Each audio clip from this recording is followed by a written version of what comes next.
No campo, o milho depende da época de chuva. Por isso, a safra principal ocorre durante o verão e a segunda safra depois dele. Uma das vantagens é que o grão pode ser estocado em silos. E nos últimos anos, o milho também começou a encontrar oportunidade na produção de etanol. Você tem o milho, que é produzido no campo pelos produtores agrícolas. Esse milho ele tem uma porção de amido.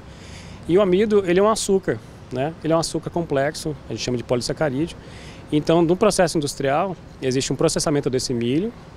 Inicialmente você faz uma moagem, né? E tem etapas onde é feita uma liquefação e esse amido ele vai sendo convertido a açúcares fermentescíveis.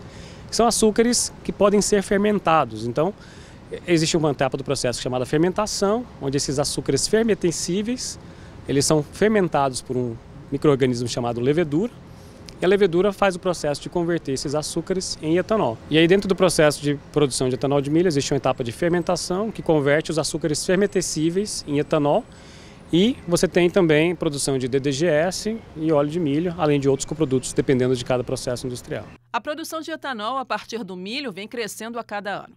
Os Estados Unidos estão no topo da produção. No Brasil, quem ocupa o primeiro lugar no ranking é o estado de Mato Grosso, onde usinas chamadas de flex, porque podem moer milho e cana, estão em alta. Em seguida, vem o estado de Goiás. É uma produção muito sofisticada, é uma produção com muita rentabilidade, então ele complementa muito bem, ele vem crescendo justamente pela rentabilidade, tem investimentos, então o etanol de milho é uma parte muito importante do crescimento da matriz energética renovável do Brasil, sim. Com 1 tonelada de milho, é possível produzir 430 litros de etanol, 550 quilos de DDG e 15 litros de óleo. Segundo a UNEM, União Nacional de Etanol de Milho, a perspectiva de produção de etanol de milho na safra 2022-2023 é de 4,5 bilhões de litros, um expressivo aumento de 31% na comparação com a safra anterior.